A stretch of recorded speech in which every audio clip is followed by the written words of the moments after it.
தேரத்துடைய statement 6.6 statement என்ன அப்படின்னா ABC and PQR two system of 3 vectors கொடுத்துருக்காங்க. பிக்யூஆர்ங்கிற வெக்டார்ஸ் ஏபிசிங்கிற காம்பினேஷன்ஸில் இருக்குது. பாக்ஸ் ப்ராடக்ட் ஆஃப் பிக்யூஆர் உடைய வேல்யூ சொல்லி நம்ம ப்ரூவ் பண்ணணும். இப்போது box product of P vector Q vector R vector அப்படிங்கிறத P cross Q dot R vector அப்படின்னு சொல்லி எழுதலாம். இதில் பி கிராஸ் கியூ அப்படிங்கிறத முதல்ல நம்ம என்ன பண்ணிடுவோம், ஃபைண்ட் அவுட் பண்ணிடுவோம். இப்போது பிக்யூஆர் அப்படிங்கிறத நம்ம முதல்ல ஃபைண்ட் அவுட் பண்ணுறோம். அதாவது பிக்யூ அப்படிங்கிறத ஃபைண்ட் அவுட் பண்ணுறோம் அப்படின்னா பி வெக்டாரில் x1 A vector, y1 B vector, z1 C vector cross கியூவில் x2 A vector, y2 B vector, z2 C vector. இப்போ நம்ம கிராஸ் பண்ணும்போது ஏ கிராஸ் ஏ அப்படின்னு வரும், ஏ கிராஸ் பி வரும், ஏ கிராஸ் சி வரும். இப்போ ஏ கிராஸ் பிக்கான formula magnitude of A magnitude of B sine theta n cap. இப்போ ரெண்டுமே சேம் வெக்டாராக இருந்தால் இன்வெர்டிவ் ஆங்கிள் 0, சைன் 0 0, ஸோ என்டர் வேல்யூ 0. இப்போ ஏ கிராஸ் பி அப்படிங்கிறத மைனஸ் பி கிராஸ் ஏன்னு எழுதலாம். சரிதானா? இப்போ ஏ கிராஸ் பின்னு வரும்போது இங்கே தீட்டாங்கிறது நமக்கு என்னது பாசிட்டிவ்ல இருக்குது அப்படின்னா பி கிராஸ் ஏன்னு ஆப்போசிட், ஸோ மைனஸ் வரும். So sine of minus theta அப்படிங்கிறது மைனஸ் சைன் தீட்டா. ஸோ இந்த என்டையர் டேர்மை எகெயின் ஒரு மைனஸ் ஆல் மல்டிப்ளை பண்ணோம்னா same A cross B. So B cross ஏவை ஒரு மைனஸில் மல்டிப்ளை பண்ணோம் அப்படின்னா நமக்கு ஏ கிராஸ் பி தான் கிடைக்கும். சரிதானா? ஏன் இங்கே நம்ம சொல்கிறோம் அப்படின்னா இப்போ இங்கே ஃபஸ்ட்டு டேர்ம் ஏ கிராஸ் ஏன்னு வரும்போது 0, ஏ கிராஸ் பி x1 y2, அப்போ ஏ கிராஸ் பி வெக்டார். அதே மாதிரி A cross C, A cross C அப்படின்னு வரும்போது நம்ம என்ன பண்ணிக்கலாம், ஏ வெக்டார் கிராஸ் சி அப்படிங்கிறத மைனஸ் சி கிராஸ் ஏன்னு எழுதலாம். இப்போ நம்ம எழுதுகிற எல்லாமே எப்படி எழுத போகிறோம் அப்படின்னா ஒன்று ஏ கிராஸ் பி, அப்படி இல்லைனா பி கிராஸ் சி, அப்படி இல்லைனா சி கிராஸ் ஏ. இந்த ஆல்ஃபபெட்டிக்கல் ஆர்டரில் நம்ம ஃபிக்ஸராக எழுதிட்டோம் அப்படின்னா காமன் டேர்ம்ஸ் வெளியில் எடுக்கிறது ஈஸியாக இருக்கும். சரிதானா? அப்போது இங்கே எனக்கு ஏ கிராஸ் சி அப்படின்னு வர்றத மைனஸ் சி கிராஸ் ஏ அப்படின்னு சொல்லி எழுதிக்கலாம். இங்கே ஏவோட கோஎஃபிஷியன்ட் x1, சியோட கோஎஃபிஷியன்ட் x2, x1 z2. பின்ன இருக்குன்னு தெரியுதா? ஃபர்ஸ்ட் டேர்ம் முடிஞ்சிருச்சு. ரெண்டாவது பி வெக்டாரால் இப்போ மல்டிப்ளை பண்ண போகிறோம். B cross A, B A அப்படிங்கிறது ஆர்டராக இருக்கா? இல்லை, மாறி இருக்கு. சரிதானா? அப்போது மைனஸ் ஏ கிராஸ் பின்னு எழுதலாம். இங்கே எப்படி எழுத போகிறோம் அப்படின்னா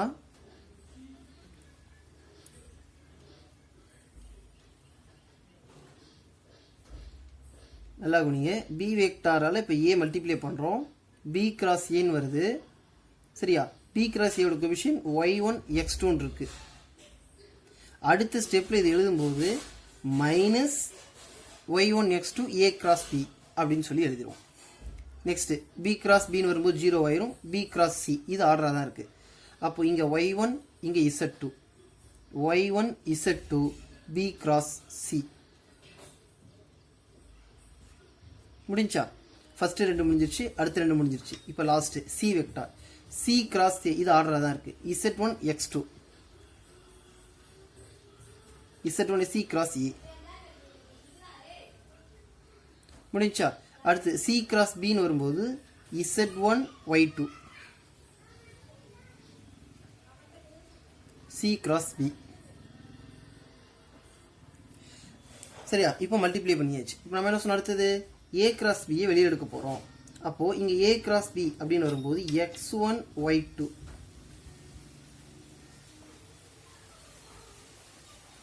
அதே மாதிரியே A cross B, B cross சியை வெளியே எடுக்க போகிறோம். அதன் பிறகு பார்த்தோம் அப்படின்னா சி கிராஸ் ஏ. ஓகேவா? இப்போ முதல்ல ஏ கிராஸ் பி பாரு, ஏ கிராஸ் பி முதல்ல சொல்லியாச்சு. இங்கே என்னது x1 y2 இருக்குது. நெக்ஸ்ட் அதே மாதிரி ஏ கிராஸ் பி எங்கே இருக்குன்னு பார்க்குறீங்க, ஆனால் இங்கே பி கிராஸ் ஏன்னு இருக்குது. அப்போது இங்கே ஏ கிராஸ் பி இருந்துச்சுன்னா உள்ள ஒரு மைனஸ், ஸோ y1 x2 அப்படிங்கிறது மைனஸ். சரிதானா? நெக்ஸ்ட்டு இங்கே B cross C, B cross சிங்கிறது இங்கே பாசிட்டிவ், ஸோ y1 z2. சரிதானா? நெக்ஸ்ட் அதே மாதிரி இப்போ இங்கே சி கிராஸ் பின்னு ஒன்று இல்லையா, இதனுடைய ஆப்போசிட் தான் நமக்கு பி கிராஸ் சி. அப்போ minus z1 y2. Next C cross ஏ. இங்கே சி கிராஸ் ஏங்கிறது நெகட்டிவ்ல இருக்குது, இங்கே பாசிட்டிவ். பாசிட்டிவ் முதல்ல எழுதிக்குவோம். Z1 X2 மைனஸ் அப்புறம் நெகட்டிவ்ல இருக்கிறது X1 Z2. சரியா? இப்போ நெக்ஸ்ட் அடுத்த ஸ்டெப்பில் எப்படி எழுதலாம் அப்படின்னா, இங்கே A கிராஸ் B அப்படின்னு எழுதிருக்கு இல்லையா, இதை நாம் டிட்டர்மினண்ட்டில் எழுதலாம். அதாவது ஃபர்ஸ்ட் ரோ அப்படின்னு சொல்லும்போது இந்த X1 இங்கே நமக்கு என்ன இருக்குது, இங்கே X1 இருக்குது, அடுத்தது Y1. சரிதானா? இங்கே Y1. அதே மாதிரி இதுக்கு கீழே பார்த்தோம் அப்படின்னா X2 Y2. இந்த X1 Y2ஓட மல்டிப்ளை பண்ணியிருந்தா இல்லையா, இந்த X இங்கே Y2 அப்படிங்கிற இந்த மல்டிப்ளிகேஷனில் இருந்தால் X1 Y2 இருக்கா? சரிதானா? இங்கே Y1 X2 அப்படிங்கிறது இதனுடைய கிராஸ் மல்டிப்ளிகேஷன். அப்போ இந்த 4 டேர்ம்ஸை இந்த ஃபஸ்ட்டு 4 வேல்யூஸோடைய டிட்டர்மெண்ட்டாக எழுதலாம். X1 Y1 X2 Y2 A cross B. கரெக்டாக பாருங்க. இப்போ இந்த X1 Y2 கிராஸ் மல்டிப்ளிகேஷன் இருக்கா, மைனஸ் இந்த டயகனல் எலிமெண்டோட மல்டிப்ளிகேஷன் X2 Y1. அப்போ இது வந்து ஒரு 2/2 மைனரோட 2/2 டிட்டர்மினன்ட்டோட வேல்யூ. இப்போ அதே மாதிரியே செகண்ட் ஒன்னையும் நம்மளால் பிரித்து எழுத முடியும். இப்போ நம்ம செகண்ட் ஒன்று எழுதுகிறோம் அப்படின்னா இங்கே நமக்கு என்ன இருக்குது, Y1 Z1 ரைட்டா. அப்போ Y1 Z2ங்கிறது பாசிட்டிவ், Y1 Z2 பாசிட்டிவ் இருக்குது, மைனஸ் Z1 Y2. அப்போ இது நம்ம எப்படி எழுதலாம் அப்படின்னு சொன்னால் Y1 Y2 Z1 Z2 இது என்னது, B cross C plus determinant of C cross A இல்லையா, Z1 X1 இருக்கு. சரிதானா? இப்போ இது எழுதும்போது Z1 Z2 X2 X1 அதாவது X1 X2 C vector cross A vector ரைட்டா. இப்போ இதனுடைய கிராஸ் மல்டிப்ளிகேஷன் நமக்கு இங்கே இருக்குது. இங்கே நமக்கு B cross Q dot R இதுதான் வந்து நாம் ஃபைண்ட் அவுட் பண்ணணும் இல்லையா. அதாவது பாக்ஸ் ப்ராடக்டாக P vector Q vector R vector அப்படிங்கிறது P vector cross Q vector dot R vector. அப்போ இதனுடைய வேல்யூ நம்மகிட்ட இங்கே இருக்குது இல்லையா. X1 Y1 சரி X1 Y1 X2 Y2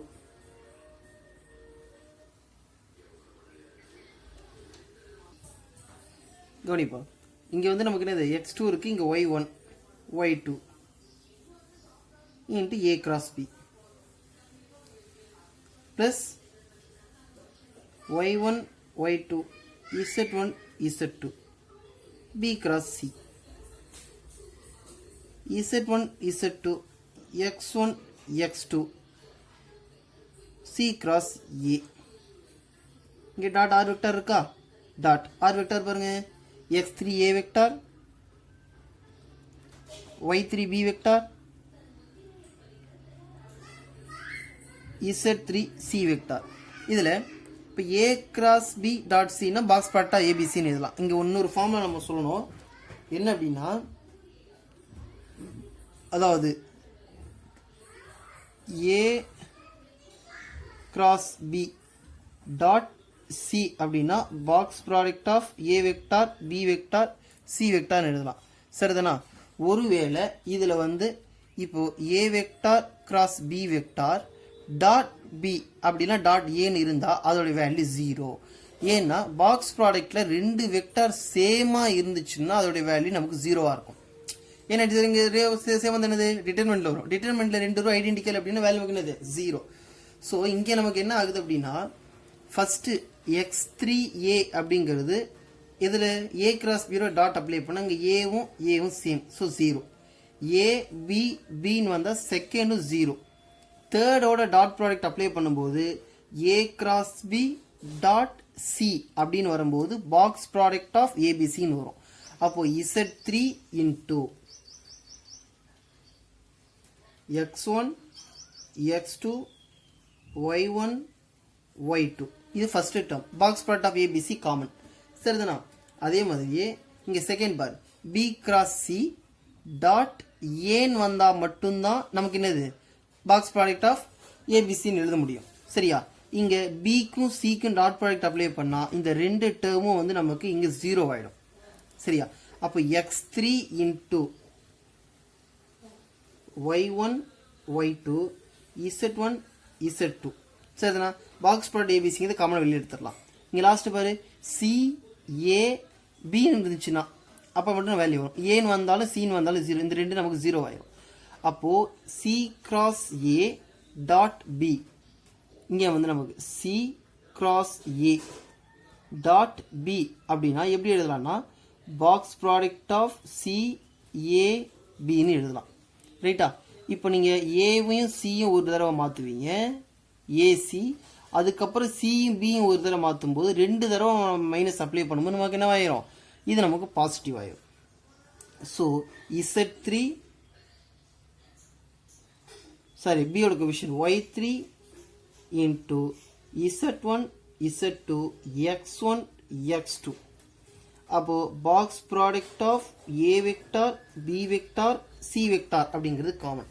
இப்போ நமக்கு ஆர்டராக பார்த்தோம் அப்படின்னா இங்கே x1 x2ங்கிறது மேலே இருக்கணும் இல்லையா?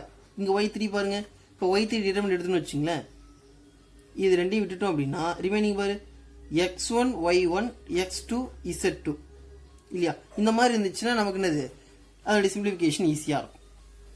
இங்கே வந்து நமக்கு இந்த எக்ஸில் வர்ற ரோ வந்து நமக்கு நியூமரேட்டரில் இருக்கணும்.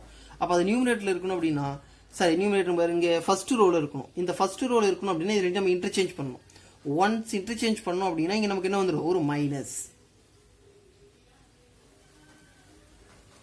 இந்த டேர்மை ஃபர்ஸ்ட்ல எழுதிக்கிறேன் x3 y1 y2 z1 z2. Once interchange பண்ணோம்னா ஒரு minus x1 x2 z1 z2 plus z3ங்கிறது லாஸ்ட் எழுதிக்கும் x1 x2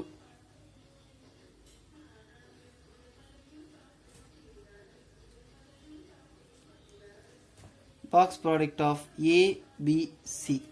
சரிதானா? இப்போ இதை வந்து நம்ம எப்படி எழுதலாம்னா இந்த டிட்டர்மினண்ட்டாக நாம் எழுத முடியும். ஓகே,